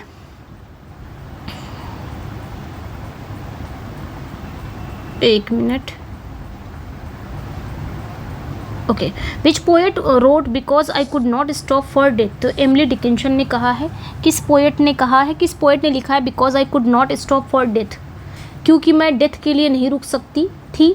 तो ये जो एक पोएम है, ये एक वो थी, आई थिंक पोएटिस थी, अब बोल सकते हो, एमिली डिकिंसन, इन्होंने लिखा था। ये एक पोएम है और इसको किसने लिखा था? एमिली डिकिंसन ने लिखा था। इस पोएम में उन्होंने डेथ को एक विनम्र सज्जन के रूप में क्या कहा है? डेथ क्या है? एक जेंटलमैन के रूप में इन्होंने पोर्ट्रे किया है, जो पोएटिस को अपनी गाड़ी में बिठाकर आनंद काल की यात्रा पर ले जाता है, ठीक है, ये ध्यान रखना है, एमिली डिकिंसन, ठीक है। तो एमिली डिकिंसन कौन थी? एक पोएटिस थी। पोएट को हम पोएट बोलेंगे और कवियत्री जिसको हम हिंदी में बोलते हैं, पोएटिस थी, ठीक है, ये ध्यान रखना है, ठीक है। आगे आते हैं, the old man and sea, ये हेमिंग्वे का है। What is the Santiago's profession? तो हेमिंग्वे का ही है ये, अर्नेस्ट हेमिंग्वे का ये नॉवल है। The old man and the sea, इसका जो मुख्य कैरेक्टर है सेंटियागो, उसका जो पेशा था वो क्या था? फिशरमैन था, मछली पकड़ना। ये एक बहुत ही बूढ़ा क्यूबन मछुआरा था, जिसका विशाल मछली के साथ संघर्ष कहानी का सेंटर्ड है, मतलब एक दिखाया जा रहा है ये एक मछुआरा है। What is the name of the monster in Frankenstein of an mistakenly called Frankenstein? तो क्रिएचर द मॉन्स्टर, ठीक है, ये मैरी शैली का नॉवल है। फ्रैंकनस्टीन में राक्षस का कोई नाम नहीं है, उसे केवल द क्रिएचर या फिर द मॉन्स्टर कहा जाता है। वही पूछा जा रहा है कि फ्रैंकनस्टीन में जो मॉन्स्टर है उसका नाम क्या है, उसका राक्षस का नाम क्या है? तो कोई नाम नहीं है, उसे क्या कहा गया है? द क्रिएचर या फिर द मॉन्स्टर कहा गया है, ये ध्यान रखना है। अक्सर लोग गलती से राक्षस को ही फ्रैंकनस्टीन कह देते हैं, जबकि फ्रैंकनस्टीन एक विक्टर फ्रैंकनस्टीन उसे बनाने वाले वैज्ञानिक का नाम है। यहाँ पे यही कहा जा रहा है कि अक्सर लोग इस मॉन्स्टर को फ्रैंकनस्टीन कह दे रहे हैं, जो कि गलत है, ठीक है। मॉन्स्टर को ही फ्रैंकनस्टीन कह देते हैं, जो कि गलत है ये, बल्कि जो फ्रैंकनस्टीन है एक विक्टर फ्रैंकनस्टीन, उसे बनाने वाले वैज्ञानिक का नाम है जो फ्रैंकनस्टीन है, ठीक है। ये किसी बनाने वाले वैज्ञानिक का नाम है, राक्षस का नहीं। राक्षस का नाम क्रिएचर करके या मॉन्स्टर करके बुलाया गया है। Which Shakespeare tragedy feature the character Shylock the Merchant of Venice? Shylock कहाँ पे मिलता है? तो द मर्चेंट ऑफ वेनिस में मिलता है। द पोएम है Dover Beach was written by which Victorian poet? तो आपके मैथ्यू अर्नोल्ड है। डोवर बीच ये एक पोएट है, मतलब पोयम है, विक्टोरियन पोएट मैथ्यू अर्नोल्ड द्वारा लिखी गई है। ठीक है, ये क्या करते हैं, ये मॉडर्न दुनिया की घटती हुई जो धार्मिक आस्था है ना उस पर है। जैसे मॉडर्न दुनिया में लोग क्या करते हैं, धार्मिक आस्था से दूर होते हुए जा रहे हैं ना, तो इस पे इन्होंने ये चीज़ें बताई हैं, जिसकी तुलना वो किससे करते हैं, समुद्र की घटती लहरों से करते हैं, जो मानवता को केवल एक दूसरे के प्रेम के सहारे छोड़ जाती है। तो ये थे, कंप्लीट हो गया। अब मैं इसको ना सिर्फ टीजीटी का नहीं बोलूँगी, क्योंकि मैंने फॉर टीजीटी पीजीटी सबके लिए है। ठीक है, पीजीटी के लिए भी है और भी कहीं भी इंपॉर्टेंट, क्योंकि मिसलेनियस से सारे क्वेश्चन आ गए हैं। हिस्ट्री ऑफ इंग्लिश लिटरेचर का था, लेकिन सबका ले लिया है थोड़ा थोड़ा, ऐसा नहीं है कि बहुत अंदर तक चला गया है, तो हिस्ट्री ऑफ इंग्लिश लिटरेचर का ही उन्होंने उठाया है। खैर, तो पीजीटी वालों के लिए भी इंपॉर्टेंट है ये, पीजीटी वालों के लिए भी रिवीजन बहुत अच्छा है, बेस्ट है, मिसलेनियस है। ठीक है, तो कैसा लगा अपना फीडबैक ज़रूर दीजिएगा, एंड एंड लाइक भी करिएगा, सब्सक्राइब भी करिएगा, शेयर भी करिएगा, वीडियो को शेयर करिएगा, सब्सक्राइब एंड लाइक। ठीक है, लाइक एंड फीडबैक ज़रूर अपना दीजिएगा, क्योंकि आपके फीडबैक से ही वीडियो बनती है। चलिए फिर मिलते हैं नेक्स्ट वीडियो में। Thank you for watching, bye bye. पढ़ते रहिए, मस्त रहिए, खुश रहिए, एकदम पढ़ते रहिए, अपना पूरा ध्यान पढ़ाई पे लगाइए, क्योंकि अभी निकालना है टीजीटी एंड एलटी। ठीक है, चलिए बाय बाय।